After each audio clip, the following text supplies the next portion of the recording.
இன்னைக்கு தைப்பூசம். ஆஹ் எனக்கு பிப்ரவரி நாளைக்கு தை மாச கடைசி நாள் என்ன? நாள் ம். நாளைக்கு தை மாத கடைசி நாள் தை. தையில 29 நாள் எங்களுக்கு. இன்னைக்கு திரையோதசி திதி.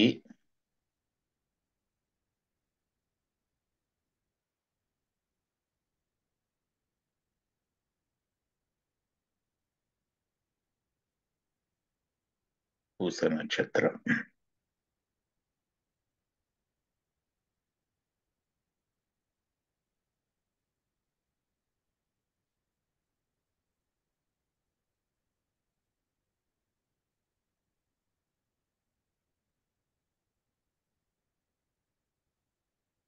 பூசம்.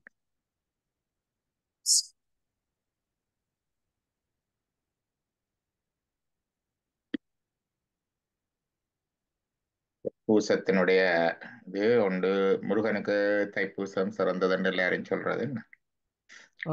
எங்களுக்கு நடராஜர் பதஞ்சலிக்கும் வியாக்கிரபாதருக்கும் முதல் சிதம்பரத்தில் அதில் நடனமாடின நாள் தைப்பூசம். தைப்பூசம். தைப்பூசம் வியாழக்கிழமை நண்பகல் நேரம், மதிய நேரம்.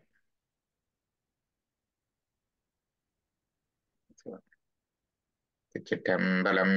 ஐந்தே கரத்தனை அணை முகத்தனை இந்தின் இளம்பிறை போலுமையிற்றனை நந்தி மகண்டனை ஞானக் கொழுந்தினை குந்தியில் வைத்தடி போற்றுகின்றேனே. தெளிவு குருவின் திருமேனி காண்டல், தெளிவு குருவின் திருநாமம் செப்பல், தெளிவு குருவின் திருவார்த்தை கேட்டல், தெளிவு குரு குரு சிந்தித்தல் தானே. சிற்றம்பலம். திங்கட்கிழமை.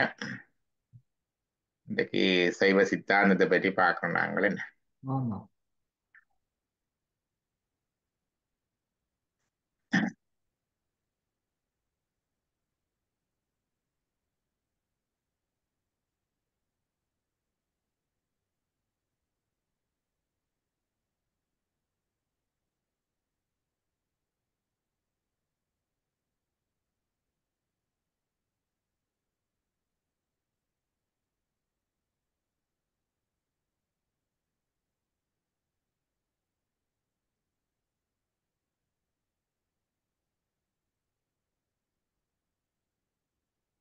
இன்றைக்கு சிதம்பரத்தில் நடராஜ பெருமானுடைய நடனம் நடந்த நாள்.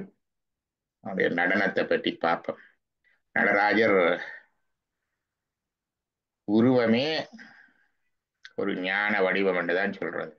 ஒரு symbolic representation of the eternal truth. ஒரு காலங்காலமாக அழியாம இருக்கிற ஒரு உண்மை என்ற ஒரு குறியீட்டு வடிவம் தான் நடராஜன்.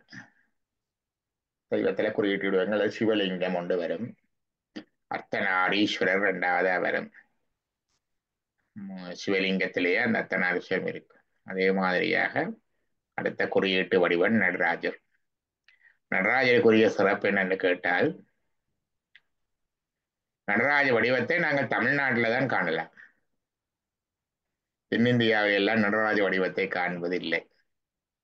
தாண்டவேஸ்வரர் என்று சொல்லி வேதங்கள்ல அங்கே இங்கே சொல்லப்பட்டிருந்தாலும் ஆகமங்கள்ல இருந்தாலும் நடராஜருடைய அந்த வார்ப்பு வடிவம் தமிழ்நாட்டுக்குரியது. பியோ டிராவிடியன்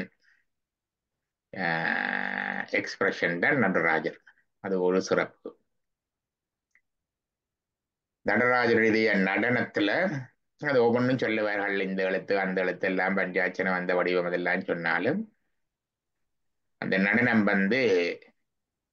3 தளங்கள்ல நடராஜற்ற நடனம் நடைபெற்று கொண்டே இருக்கின்றது. ஓய்வில்லாதன தொடர்ந்து நடந்து கொண்டிருக்குது. நடராஜருடைய உருவத்தை பார்க்கும் பொழுது மனக்கண்ணால பார்க்க அப்படி ஏதோ போஸ்டர் அடிச்சு விட்ட மாதிரியோ அல்லது ஒரு புகைப்படத்துக்கு போஸ் கொடுத்து கொண்டிருக்கிற மாதிரியோ பார்க்க கூடாது. அதை கடந்து அவர் ஆடிக்கொண்டிருக்கிறார். அந்த சடைகள் பறந்து கொண்டிருக்குது. பாருங்க, அப்படியே தலையில அப்படி தண்டு போட்டு சில பேர் இந்த நீண்ட கூந்தல் கும்பமேளால எல்லாம் வகையை பார்த்தா தெரியும் இந்த சன்னியாசிகள் சடையோட குளிச்சு போட்டு இப்படி என்றைக்கு அந்த சடையோட சுத்தி சுழலுது அந்த மாதிரி சுழண்டு கொண்டிருக்கிற சடை இடுப்பில இருக்கிற அந்த கச்சை சாலையும் அதே மாதிரி தான் பறந்து கொண்டிருக்கு இவருடைய சுழன்று ஆடுகின்ற அந்த வடிவமாக அதாவது நடராஜரை அப்படியே நிலையில இயங்கு நிலையில நாங்கள் மெனக்கண்ணில பார்க்கோம். இயங்கு நிலை நடராஜர் ஆடிக்கொண்டிருக்கின்ற பிறந்த நத்தனம் நடந்து கொண்டிருக்குது. என்னால் இது ஏதோ ஒரு புராண கதை சுவாமி இருந்தா ஆடுறாராம் அந்த கதை உண்டு. அது வேற விஷயம். அது உண்டு. அதை விட நடராஜருடைய ஆட்டம் வந்து உலகத்தினுடைய ஆட்டம். சொல்லுவார்கள் அந்த மாநாடு மயிலாடு மங்கை சிவகாமி ஆட என்று சொல்லி இந்த பாட்டெல்லாம் இருக்குது. பிற்காலத்து பாட்டு நடராஜ பத்து வழி பிற்காலத்து பாட்டு நல்ல பாட்டு. அப்ப அவர் ஆடாவிட்டால் ஒன்றும் ஆடாது. அவர் ஆடாம இருக்கிற இல்லையா அது வேற விஷயம். அவர் ஓய்வில்லை. அப்ப அவர் ஆடிக்கொண்டிருக்கின்றார். அந்த ஆட்டத்துல உலகங்கள் பல உலகங்கள் அண்டத் தொகுதிகள் தோன்றிக் கொண்டிருக்கின்றன. விஞ்ஞானம் படிக்கிறவர்களுக்கு தெரியும். இப்பவும் எத்தனையோ நட்சத்திரங்கள் அண்டத் தொகுதிகள் தோன்றிக் கொண்டிருக்கின்றன. இப்பவும் எத்தனையோ நட்சத்திரங்கள் அண்டத் தொகுதிகள் அழிந்து கொண்டிருக்கின்றன. சிலவற்றை டெலஸ்கோப்பிலேயே பார்க்கிறோம். ஆனா பார்க்கக்குள்ள என்ன நடக்குதுண்டா அந்த ஒளி வந்து அந்த டெலஸ்கோப் இல்லையில பட்டு இந்தியாவில பிம்பமா வரைக்குதான் நாங்க பார்க்கிறோம். வெளிச்சம் பட்டு அந்த ஒளி கடந்து வாரத்துக்கு எத்தனையோ லட்சம் வருடம் எடுக்குது. இப்ப எத்தனையோ ஆயிரம் வருடங்கள். அப்ப அதுக்கு பிறகுதான் நாங்க பார்க்கிறோம். சொல்றது ஒரு பிளேன் ஒன்று இருந்தது எங்க காலத்துல ஒலி அது சத்தத்துக்கு சத்தம் முந்தி வந்து நான் குண்டு போடும் பொழுது பிளேன் அங்க வருகுதுண்டா சத்தம் முன்னால வந்துடும். இப்ப நாங்கள் உடனே அதுக்கு ஏற்ற மாதிரி ஒதுக்கிடம் தேடி புதன்குழிக்க போயிடுவோம். பிறகு ஒரு விமானம் வந்துச்சு அதை சூப்பர் சோனிக் கண்டது. சோனியண்டா சத்தம் என்ற கருத்து. சோன் அல்ட்ரா சவுண்ட் எல்லாம் அதுக்கெல்லாம் வருது. அப்ப சோனி சவுண்ட் அது அப்ப அந்த சத்தத்தை தாண்டி வருகுதென்றால் பிளேன் வந்த பிறகுதான் சத்தம் வரும். அப்ப பிளேன் வந்து குண்டு விழுந்துடும். அதுக்கு பிறகுதான் சத்தம் கேட்கும். ஒரு தரம் பாதுகாப்பு தேடி ஓடையில எங்கட வீட்டுக்கு பக்கத்திலேயே அப்படி குண்டு போட்டு 2-3 பேர் இறந்தவர். சூப்பர்சோனிக். அப்படி அந்த ஒளி என்பதுதான் உலகத்துல மிக வேகமானது. லைட். அந்த லைட் என்ற வேகத்தை அது அதை அந்த லைட் அந்த ட்ராவல் பண்ணி அங்க இருந்த அந்த மெசேஞ்சர் தபால் வார மாதிரி அந்த அணு அந்த அண்டத்தொகுதி அழியிறதை அப்படியே படம் எடுக்கிற மாதிரி கொண்டு வந்து இங்க சேர்க்கிறதுக்கு இத்தனை வருஷம் எடுக்கும். அதை ஒளி ஆண்டுன்னு சொல்லுவார்கள். ஒரு ஒளி ஒரு வருஷத்துக்கு ட்ராவல் பண்ற தூரம் வந்து ஒளி ஆண்டு. அப்போ ஒரு மெசஞ்சர் அங்கே இருந்து வாரத்துக்கு எடுக்கும். அப்படித்தான் நாங்க பாக்குறோம்.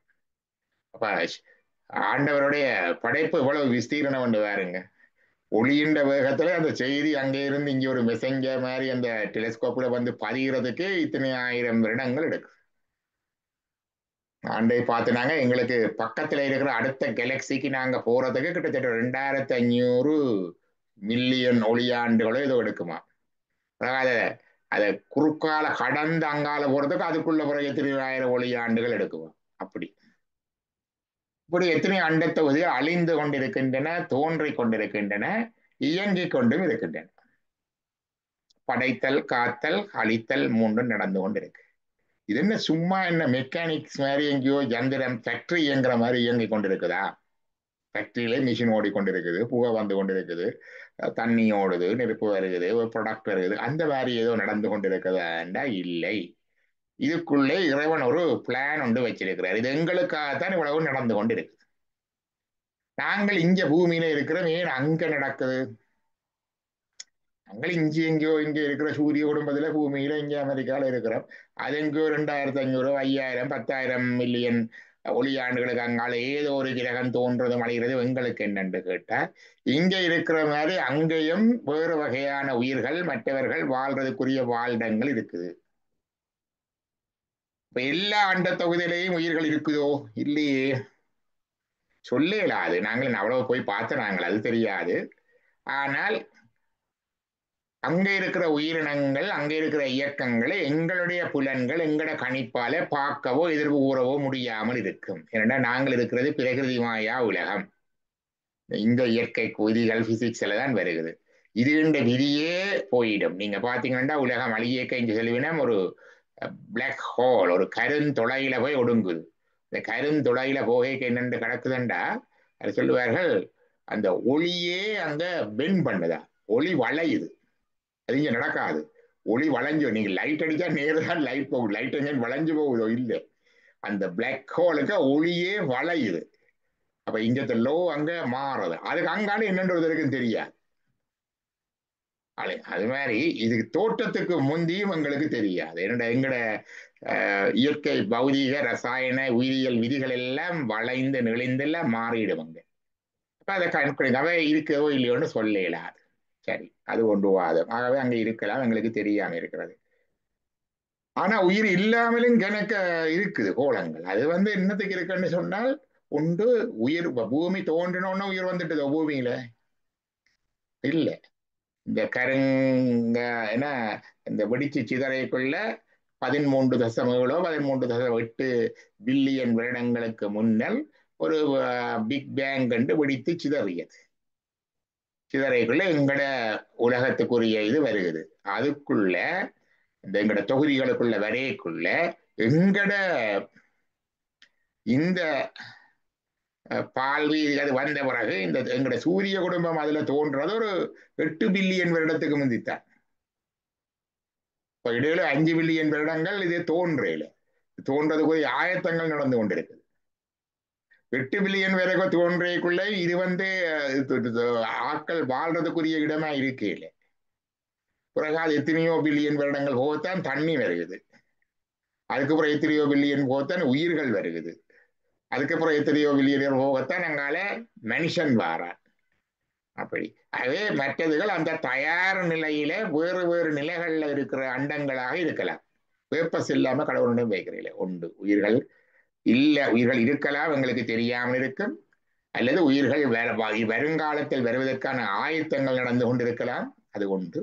மூன்றாவது, இந்த அண்டத்தொகுதிகள் எல்லாவற்றையும் ஒரு நிலைப்பாட்டில் வைக்கிறதுக்கு சில பௌதீக விசைகள் இருக்குது. ஈர்ப்பு விசைகள், மைய இழுப்பு விசை, மைய நாட்ட விசை, மைய நீக்க விசை. மைய நீக்க வேண்டாம், மையத்திலிருந்து வெளியில தள்ளுறது. மைய நீக்க விசை இருக்கிறதான் பூமி உருளு, இப்படி வெளியில உருண்டு பந்த உருட்டு எறிகிற மாதிரி உறிஞ்சு கொண்டிருக்கு. அதே நேரம் ஒறிஞ்சு விட்டா அப்படியே போயிடுமே மிதந்தங்கியோ, போகாம இப்படி வட்டத்துக்கு சுத்துறதுக்கு காரணம் மைய நாட்டம் உள்ளுக்குள்ள இழுக்குது. ஒரு விசை வெளியில தள்ளுது, ஒரு விசை உள்ளுக்க இழுக்குது. பிறகு அப்படி சுத்தியக்குள்ளேயும் அது இப்படி தன்னைத்தானே சுத்தி கொண்டிருக்காம இங்க அடுத்தது சூரியன் அங்க இருக்குது, அவர் அங்கால இழுக்குது, மற்ற கிரகங்களுக்கு. அப்ப இந்த இடத்துல இப்படி சுத்தி கொண்டு வருது. அப்ப இந்த விசைகளின் சமப்படுத்தலுக்காக எத்தனையோ அண்ட தொகுதிகள் கோலங்கள் எல்லாம் இருக்குது. ஒரு மணிக்கூடு இருக்கண்டா, மணிக்கூட்டின் கடிகாரம் முள்ளுதான் எங்களுக்கு தெரியுது. ஆனா அது மட்டும் இருந்தா மணிக்கூடு ஓடுவோம். பின்னால எத்தனை சக்கரங்கள், எத்தனை நட்டுகள், எத்தனை ஸ்குருக்கள் இருக்கு. அது மாதிரி இந்த உலகத்துல மனுஷன் வாழ்ற உலகம் தான் இருக்கணுமென்று இல்லை. அது ஒழுங்காக இயங்குறதுக்குரிய எத்தனையோ கோலங்கள் தொகுதிகள் எல்லாம் இருக்கலாம். இப்படி அண்ட தொகுதிகள் ஒவ்வொன்று இருக்கு. அண்டப்பகுதியின் உண்டை புறக்கம் அளப்பெருந்தன்மை வளப்பெருங்காட்சி ஒன்றனுக்கொன்று நின்றழில் பகரின் 100 கோடியின் மேற்பட விரிந்தன என்று மாணிக்க வாசகர் சொன்னார். இந்த அண்ட தொகுதிகள் எல்லாம் இயங்கிக் கொண்டிருக்கிறது. படைத்தல், காத்தல், அழித்தல் எல்லாத்துக்கும் பின்னால இறைவன் எங்களுக்காக, உயிர்களுக்காகத்தான் இதை செய்கிறார். அங்கே அருளல் இருக்கின்றது, அவருடைய அன்பு இருக்கின்றது. அப்ப இந்த இயக்கத்துக்கு பின்னாலே இது ஒரு வெறும் வரட்டு ஃபேக்டரி அல்ல. இது ஒரு அன்பும் அருளும் உள்ள ஒரு நோக்கம் உள்ள ஒரு பேர்பஸ் உள்ள ஒரு செயற்பாடு.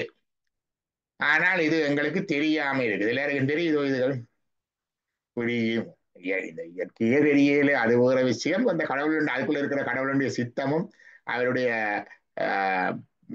அவர்தான் காரணன்றதும் தெரியாம மறைஞ்சும் இருக்குது. அதுவும் அவர் தான் செய்கிறார்.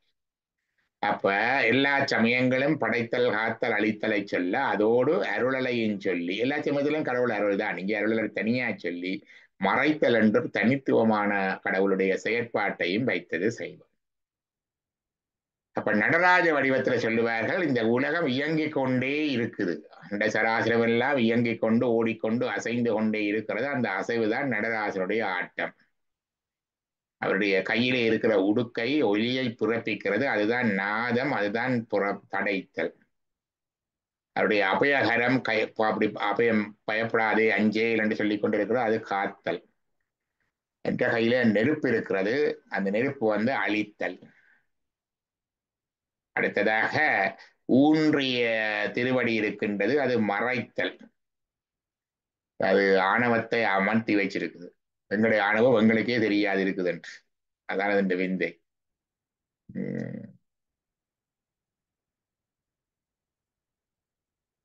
அது திருவருட்பயன்ல வரும். அந்த இருள் வந்து பொருளை காட்டாது, தன்னை காட்டும். இது பொருளையும் காட்டாது, தன்னையும் காட்டாது. அப்படி அப்படி மறைத்து வைத்திருக்கிறது மறைக்கின்ற ஊன்றிய திருவடி. மாற்றது அருளல் வந்து அவருடைய தூக்கிய திருவடி. குஞ்சித பாதம் அவருடைய அருளல்.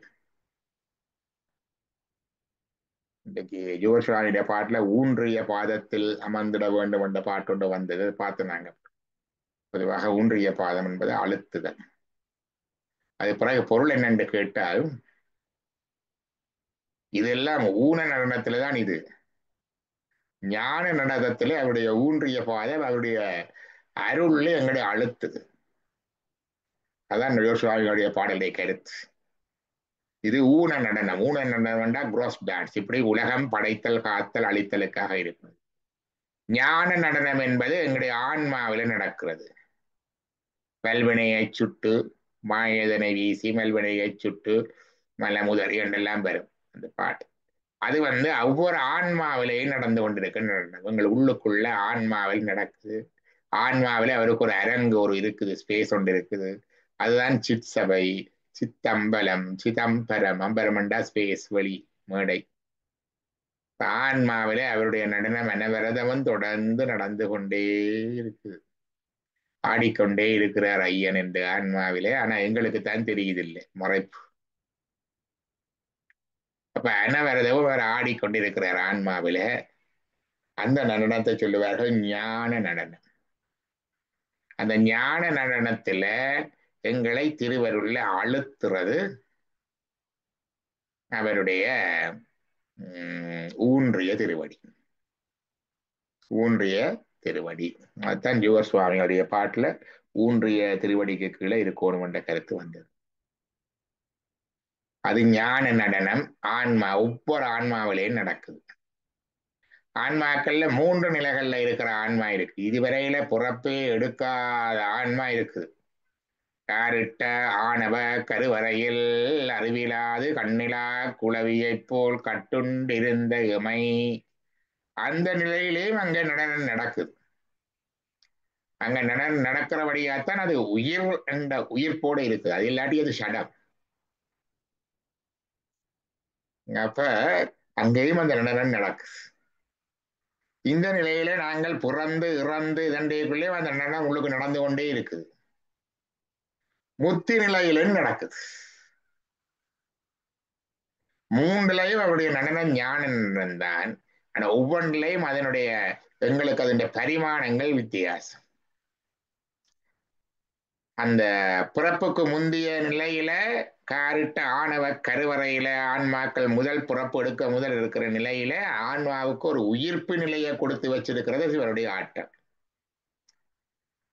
இந்த நிலையில எங்களை இயக்கி யானாகி எனதென்று அவரவரை கோணாட்டுவானை என்று மாணிக்கவாசகர் எடுப்பார். யான் எனது என்று அவரவரை கோணாட்டுவான் என்று திருவாசகத்துல வரும். சிவகுமார் வந்தா சொல்லுவார் இல்ல. அப்ப அந்த அப்ப எங்களை எல்லாம் நான் எனது என்றெல்லாம் சண்டை பிடிக்க வச்சு ஓட வச்சு ஆட வச்சு அடிபட வச்சு பார்த்தா ஒரு கோயிலெல்லாம் நடக்குது. மம்பட்டி வச்சு கையே முறைக்கிறாங்க கோயில்களை செய்து கொண்டு. அப்படி வேலை விகாரம் அப்படியெல்லாம் ஆட்டி வைக்கிறது அவர் தான். ஆனா வெளியில அநியாயங்கள் நடக்கிறத பாக்குறோம். உண்மையில இந்த அநியாயங்கள் அதை விட கூட எங்கட மனசுக்குள்ள நடக்குது. எங்கட மனசுல நடக்கிறதுல ஒரு பகுதி தான் வெளியில நடக்குது. மனசுல எவ்வளவு நினைக்கிறேன் நான், அவனை அப்படி செய்யணும், அவனை இப்படி தண்டோணும். ஆகவே இந்த மனம்தான் அதுக்குள்ளே. அப்ப இந்த இப்படி எல்லாரையும் ஆட்டுவிக்கிறவனும் அவன் தான் இந்த நிலையில.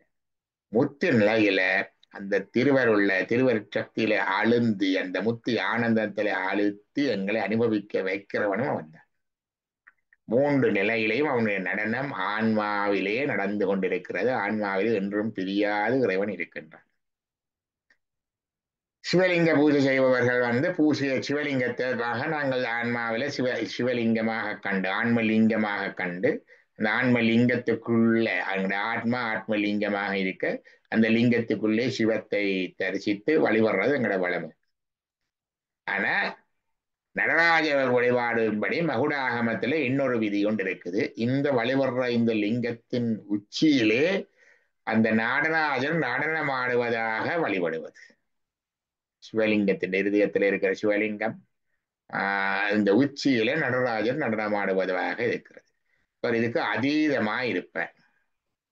நடராஜர் பஞ்சாட்சர வடிவம் அது பார்த்து நாங்க முந்தி நம சிவாய சிவாய நம ரெண்டு இருக்குது.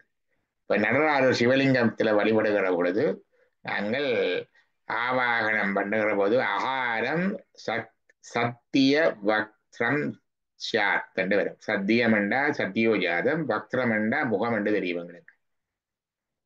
அப்ப அகாரம் ஆ என்பது ஓங்காரத்தில் இருக்கிற 5 கலைகள்ல அகாரம் சத்தியோஜாத முகமாக இருக்கின்றது. உகாரம் வாம பக்தரகம், உகாரம் வாமதேவ முகமாக இருக்கின்றது. மகாரம் அகோர பக்ஷம் சார், மகாரம் அகோர முகமாக இருக்கின்றது. பிந்து தற்புருஷானனம், பிந்து என்பது தற்புருஷ முகமாக இருக்கின்றது. நாதம் ஈசான வக்ஷம் சார், நாதம் ஈசான உச்சி முகமாக இருக்கின்றது என்று சொல்லி போட்டு நாதாதீதம் நடேஸ்வரம், நாதத்துக்கு அதீதமாக இருப்பது நடேஸ்வரம் என்று சொல்லி நடராஜரை தியானித்து வழிபடுகிற முறை ஒன்று இருக்குது. நடராஜர் இதுக்கு எல்லாவற்றுக்கும் அப்பாற்பட்ட மூர்த்தமாக நடராஜரை பார்க்கறது இருக்குது.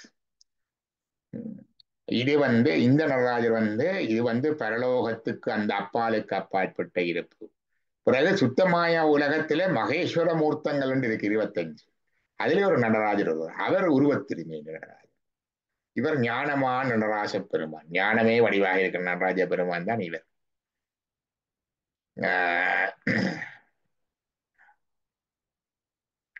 எங்கட சிதம்பரத்துல இருக்கிற கோயில் ஞானமான நடராஜ பெருமானுக்குரியது என்று சொல்லுவேன். அங்க சிதம்பரத்துக்கு ஒரு ரிப்ளிக்காவும் இல்லை. உலகத்துல வேறு எங்கேயும் நடராஜருக்கு கோயில் இல்லை. அது இப்ப புதுக்க 2 பேர் கட்டி வச்சிருக்கிறது வேற. அதை விட நடராஜருக்கண்டு உலக வங்கிலும் கோயில் இல்லை. அவர் ஞானமான நடராஜ பெருமான். ஆனா எல்லா கோயில்கள்லையும் சிவன் கோயில்கள்ல நடராஜ மூர்த்தம் இருக்கு. அது சுத்தமாயா உலகத்தில் இருக்கிற மகேஸ்வர மூர்த்தத்திலே உண்டு. அர்த்தநாதீஸ்வரர், காமாரி, காலாரி, லிங்கோற்பவர் மாதிரி இடபாறுடன் அந்த மாதிரி நடராஜ மூர்த்தம் இருக்கு. அது வேறு, இது வேறு. இதான் ஞானமா நடராஜ பெருமான். இந்த ஞானமா நடராஜ பெருமானுடைய நடனத்தை தான் சிதம்பரத்துல பார்க்கணும். சிதம்பரத்துல பார்க்கிறோம். அப்ப சிதம்பரத்தில் நடக்கிற நடனம் எப்படி என்றால், இந்த உலகங்கள் எல்லாவற்றையும் இருக்கிற ஊன நடனம், இந்த ஆன்மாக்கள் இருக்கிற ஞான நடனம், அதை விட சிவத்துக்கும் ஒரு இயக்கம் உண்டு. சிவன் சும்மான் இருக்கிறதானே, சிவம் அப்படித்தான் இருக்கு. அருவம் இல்லை, உருவம் இல்லை, ஒன்றும் இல்லாம இருந்தாலும் அந்த சக்தி என்ற அன்பு அங்கே இருக்கிறதால அது இயங்கு நிலையில, உயிர்ப்பு நிலை, சிவத்தை உயிர்ப்பித்து இயங்கு நிலை வச்சிருக்கணும். சிவன் தன்னிலையிலே இயங்குறதுக்கு அவனுக்குள்ளே இருக்கிற ஆட்டம் ஒன்று இருக்கு. அது இன்னொரு நிலை. இந்த 3 நடனங்களுக்கும் மேலான மூலமான நடனம் தான் அப்பாலுக்கு அப்பாலா இருக்கிற ஞானமா நடராச பெருமானுடைய நடனம். அதுதான் சிதம்பரத்தில். அப்ப சிதம்பரம் ஏன் சிறப்பென்றால், சிதம்பரத்தில் இருக்கிற நடராஜர் மகேஸ்வர மூர்த்தங்களில் ஒன்றாகிய நடராசர் அல்ல. கோயில்கள்ல நாங்கள் என்ன திருவாம்பாவைக்கு என்றதும் தேர்ல கொண்டு போற அந்த நடராஜர் அல்ல.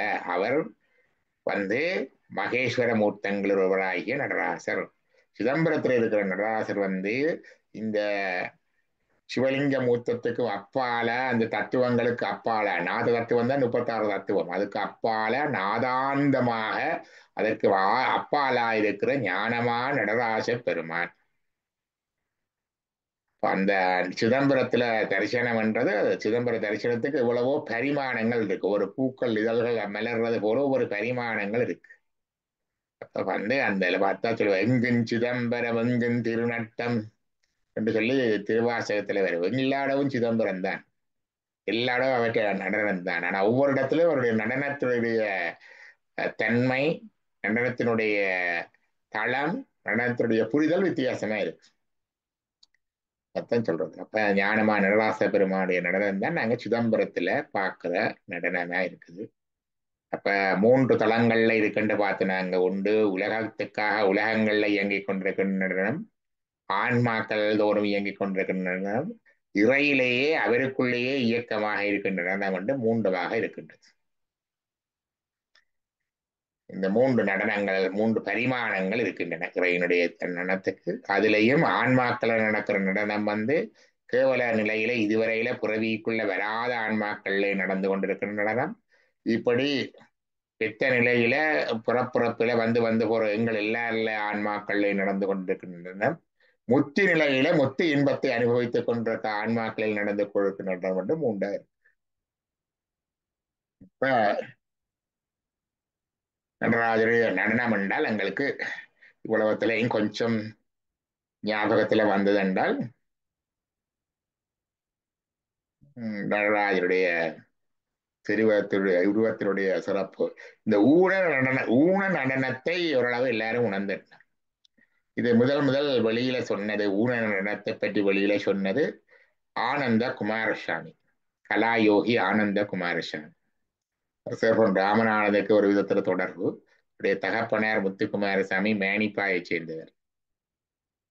அவர் திருமணம் செய்த ஒரு இங்கிலாந்து பெண்மணியை.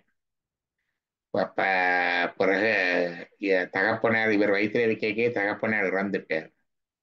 இவர் பிறந்தது வட்டுக்கோட்டையில. அது ஒருத்தருக்கும் தெரியாது, விக்கிபீடியாவே இல்லை. இலங்கையில பிறந்தார், கொழும்புல பிறந்தார், யாழ்ப்பாணத்துல பிறந்தார், இப்படித்தான் இருக்குது. வட்டுக்கோட்டையில் என்னென்னா அந்த நேரம் மானிப்பா தான் இடம். தாயார் மானிப்பாயில இருந்தவ. அப்ப எல்லாம் ஹாஸ்பிட்டல் அதுகள் எல்லாம் சர்வீஸ் எல்லாம் மினிமலா இருந்த காலம்.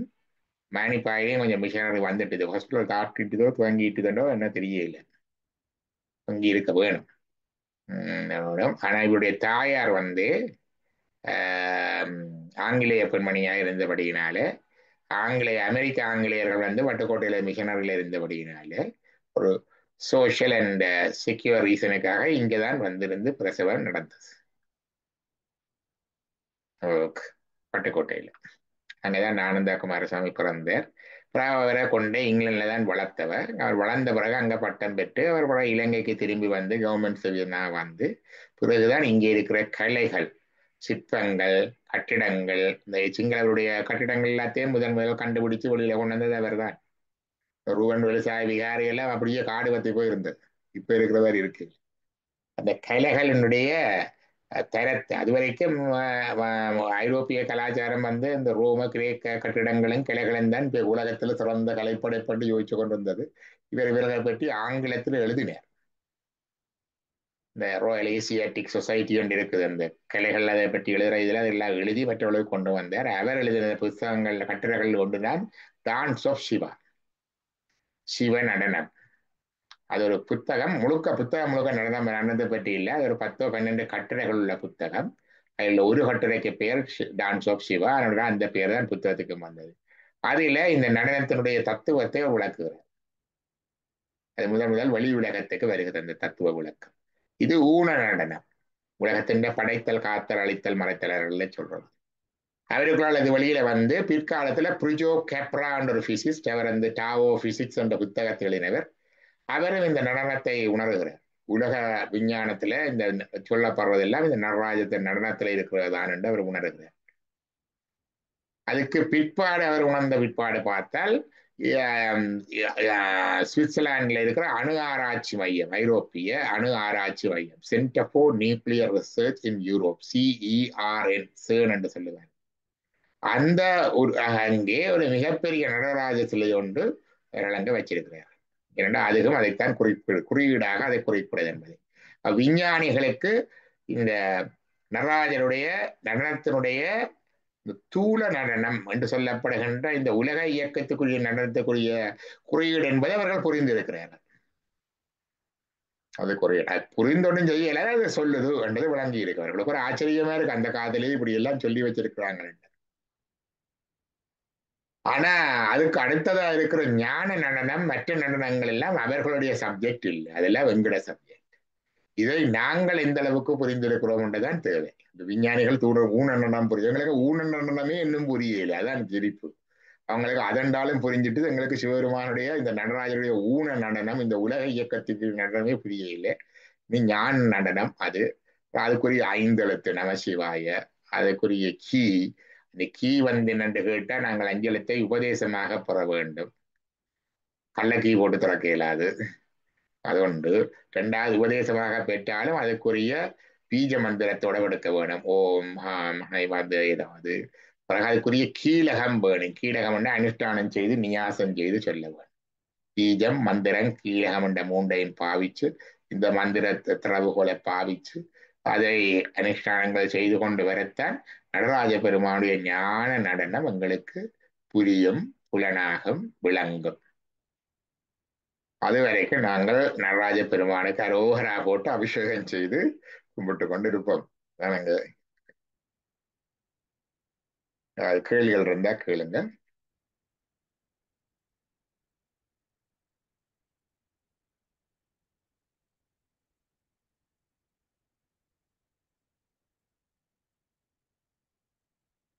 இதைத்தான் பெரிய புராண கற்பனை கடந்த சோதி, எண்ணுதற் கெட்டாத ஒரு சோதி வடிவம், கருணையே வடிவமாகி.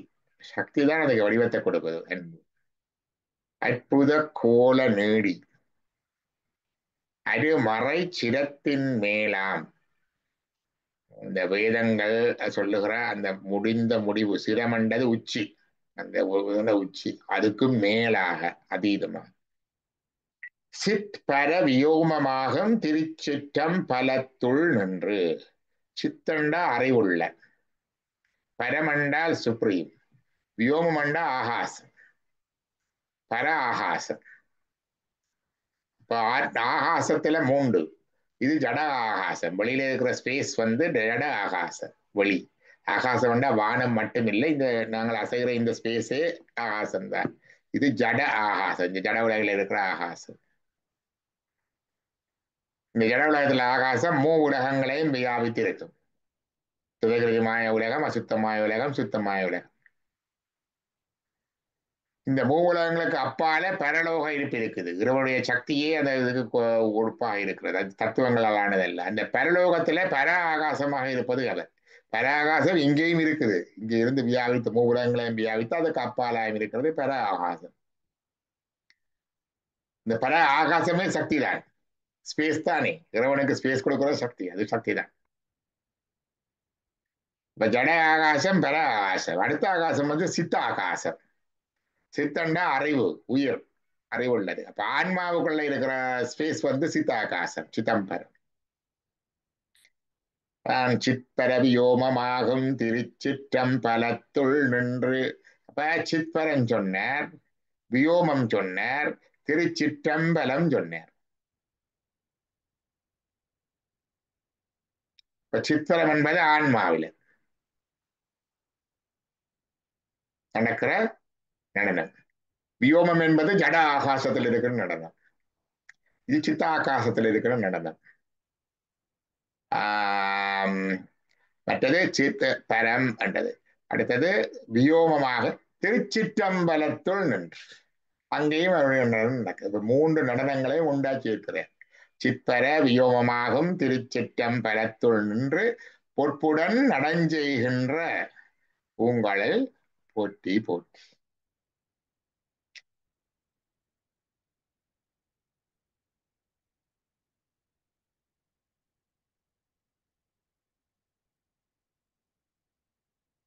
அவர் நடனம் எங்களுக்கு உடம்புல ஒவ்வொரு கோஷத்திலையும் நடக்குது. அன்னமய கோஷத்துல ஒரு நடனம், பிராணமய கோஷத்துல நடனம், மனோமய கோஷத்தில் நடனம், விஞ்ஞானமய கோஷத்தில் நடனம், ஆனந்தகய கோஷத்தில் நடனம். அதான் பஞ்ச சபைகள் என்று சொல்லுவார்கள்.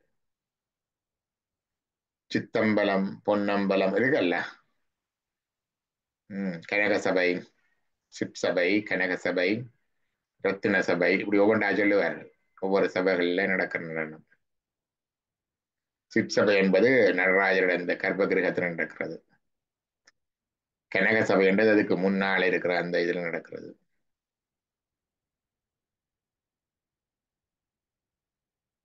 பிறகு அங்கே இருக்கிற அந்த ஒரு இன்னொரு மண்டபம் இருக்கு. அது மாணிக்க சபை, ரத்தின சபை என்று சொல்லுவார்கள்.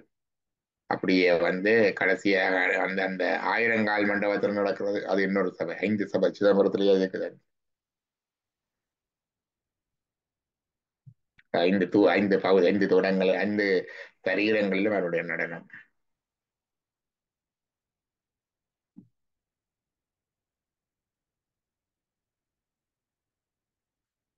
நிறைவு செய்து கொள்வோம் என்ன.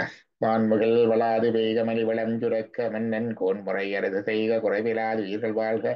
நான் மறை அறங்களோங்க நெட்டவம் வேள்வி மல்க. மேன்மகுள் சைவ நீதி விளங்குக உலகமெல்லாம். நம பார்வதீபதையே. ஹரஹர மகாதேவா. நம பார்வதீபதையே. ஹரஹர மகாதேவா. நம பார்வதீபதையே. ஹரஹர மகாதேவா. உடைய சிவனே போற்றி. எந்நாட்டவர்க்கும் இறைவா போற்றி. சவேசா சிவ சிதம்பரம். சிதம்பரம் திருச்சிற்றம்பலம். திருச்சிற்றம்பலம்.